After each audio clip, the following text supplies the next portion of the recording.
Well, if there's one thing you can look at in this five-match series, and if you're a lover of mathematics, you can look at arithmetical progressions or even algebraic progressions if you had to assess Team India's performance, because that's pretty much been it, especially when they've ended up batting first, which they've done more often than not, thanks to the toss being lost, particularly in the last two games. This time around, they've put that aside and said, runs on the board, and we'll put plenty of them. 224 to be exact is what India finally, that was the mercy that they finally ended, the mercy because the 20 overs finished. Virat Kohli leading the way, batting through the 20 overs. He would have set out to do that. He succeeded in doing that.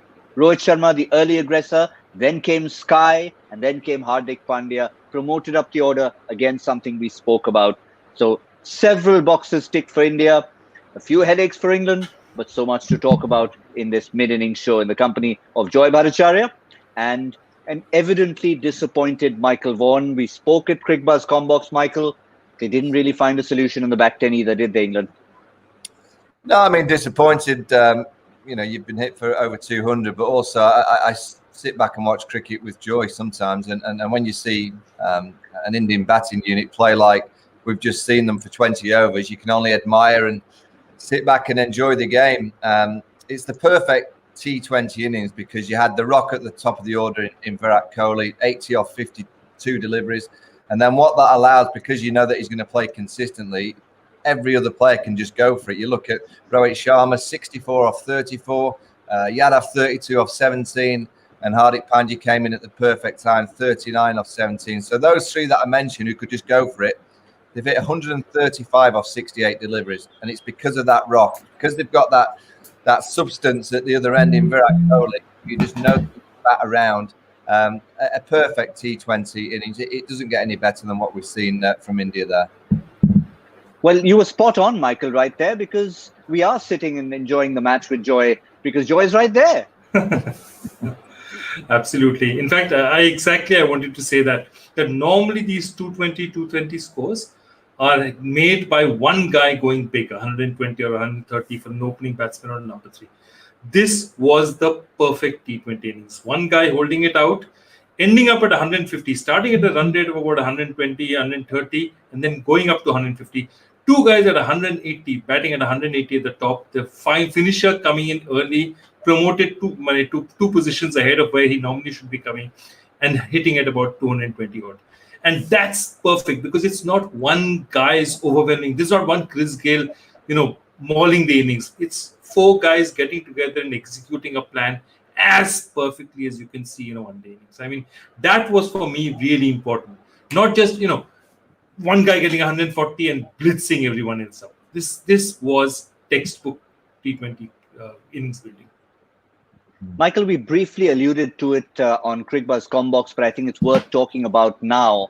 The whole combination of Virat Kohli and Rohit Sharma opening reminded you of a certain combination from another vintage Indian era? Yeah, I mean, as pretty on the eye as Sachin and Virender Sehwag. I mean, Sehwag would go out there and play from ball one because he knew that he had, the consistency of Sachin at the other end. Sachin just batted, always had a great strike rate because he's got tremendous options, offside, onside, front foot, back foot. And that's what Virat will bring to India. I mean, I was saying at the halfway house, if India stumbled across their best combination, we'll have to wait and see. This may have been a plan by Ravi Shastri and Virat Kohli to get to this combination, but it seems to me that they stumbled across it. And because Suryakumar Yadav has played so well at number 3, I mean, he just looks like he's completely made for international cricket. Virat's had to go to open because you can't have him at number 4. That top 3 now looks formidable, and I always look at intimidating opposing teams. And when Virat Kohli and Rohit Sharma stroll out there and you've only got 120 balls, that will intimidate teams because you just know the way that they can play.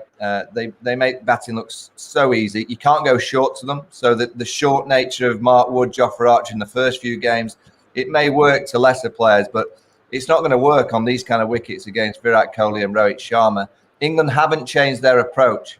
And that'll be the one thing I look at in this series. That England went for the short, quick stuff early in the series, and it worked. And as the series has progressed, India have realised that and played the short stuff better by putting better players to face it.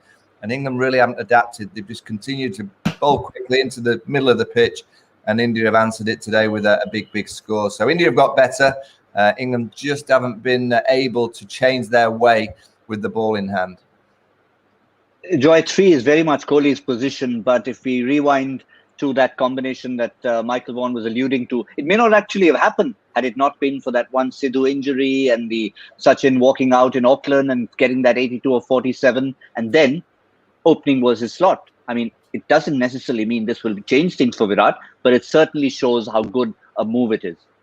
No, absolutely, and I mean exactly what Michael's been saying for the longest time. Give potentially your best batsman the maximum time in the crease. Give them the maximum number of balls to play. That's basically the formula of T20 cricket. And a lot of guys discovered early by holding batsmen back, holding resources back, so that they'll do it. It doesn't work in one-day cricket. You've got to front load. You've got to have finishers, but you've got to front load. And if you've got to front load and you have two of the greatest, white ball cricketers, batsmen the game has ever seen, Rohit and Virat, fortunately in your team at the same time, why wouldn't you do that? Especially when a number 3 is now coming and putting his hand up every time you give him the bat, he's putting his hand up and doing stuff for you. So I think it's a no-brainer. Whether you've stumbled onto it by accident, whether it's Ravi Shastri's design, nobody cares. I think it's a great idea. This is what the opening partnership should be for the T20 World Cup. Michael, if there's one bright spot England had in the innings, it was a fielding effort. But how would Chris Jordan feel if he looks back at this day? All he can see is 4 overs for 57 and doesn't even see his name in the scorebook because that brilliant catch won't go down in his name. Yeah, I think you saw from his celebration of taking one of the great catches that he was having a difficult day. It's just not gone right for him with the ball in hand. But, I don't know of a better catcher in the world. And that's not just because Chris Jordan's just produced a bit of magic today. I don't think I've ever seen anyone catch the ball, whether it's at slip, mid-off, in the outfield. He makes catching look far too easy, and it certainly isn't. To run round and sprint, take it with one hand in and just kind of casually throw it to Jason Roy. There's only a small few can do what Chris Jordan has done today. In terms of catching, if you can tell me someone who can catch better than Chris Jordan, I haven't seen that person yet. Joy, interesting. The line I had at the top of the show was not just me trying to throw in something to start a show talking about algebraic progression. One interesting bit stat: India's first effort with batting first, 124. Now coming to game number 5, 224. Difference of 100. No, absolutely. No, I think that's one point that Michael's repeatedly making, which is that India has adapted over these 4 matches. And England doesn't seem to have adapted. So the team that has adapted seems to have done better, seems to have improved. India seem to have learned from their mistakes, and England hasn't really changed their plans. Maybe this pitch was not the pitch for the kind of length that the England bowlers were bowling today. Perhaps this pitch wasn't that. And the only guy to actually adjust pretty fast, if you look at it that way, was Ben Stokes. Ben Stokes figured that out early. Anyway, he's not expressed. So he was smart enough to say that, I need to change things around. It's not working for me. So he ended up comparatively unscathed. I mean, 3 overs for 26 in these conditions when your team has gone for 225. It was, I think, brilliant. Absolutely really good bowling. But he was the only guy, and to a certain extent, Adil Rashid, who sort of seemed to read the conditions better than the rest. Read not just the conditions, the match situation. I think match situation reading, look, it's difficult to say when you're already 18 overs and, guys are batting at 190, there's not much you can do. But in those 7th over, 10th over, you're getting hit. I felt the England bowlers didn't adjust enough. That was my issue.